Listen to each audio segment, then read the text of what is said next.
Hello বন্ধুরা, চলে এলাম চায়না রান্নাঘরে। আজকে আমি বানাবো বাটা মাছের ঝাল। আমি নিয়ে নিয়েছি ছোট ছোট বাটা মাছ। এখানে নিয়ে নিয়েছি আমি পেঁয়াজ কুচি, টমেটো কুচি, আদা বাটা, রসুন বাটা। কড়াইতে তেল গরম করতে দিয়ে দিয়েছি। তেল গরম হয়ে গেছে, আমি এবার মাছ ভেজে নেব। মাছ এক সাইড ভাজা হয়ে গেছে, আমি উল্টো অন্য সাইড ভেজে নেব। মাছ ভাজা হয়ে গেছে, আমি এবার একটা পাত্রে তুলে নেব।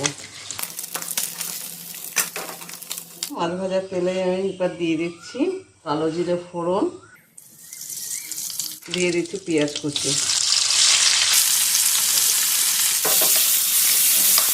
পেঁয়াজ হালকা ভাজা হয়েছে, এবার আমি এতে দিয়ে দেবো আদা বাটা, রসুন বাটা, টমেটো কুচি।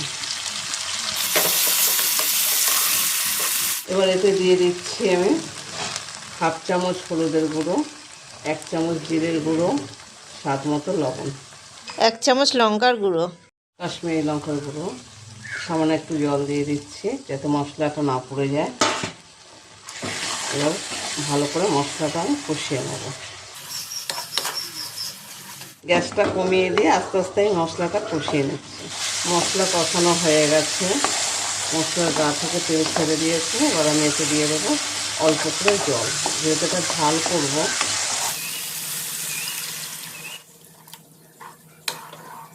ঝোল ফুটে গেছে, আমি এতে দিয়ে দেবো ভেজে রাখা মাছ। মাছ দিয়ে আমি 2 মিনিট ফুটিয়ে নেব যাতে মশলাটা মাছের ভেতরে ঢুকে যায়। এবার এতে আমি দিয়ে দেবো একটু গরম মশলা, ধনে পাতা কুচি। আমার রান্না কমপ্লিট। তোমরা অবশ্যই একবার এইভাবে বানিয়ে খাবে। যদি ভালো লাগে আমাকে কমেন্টে জানিও।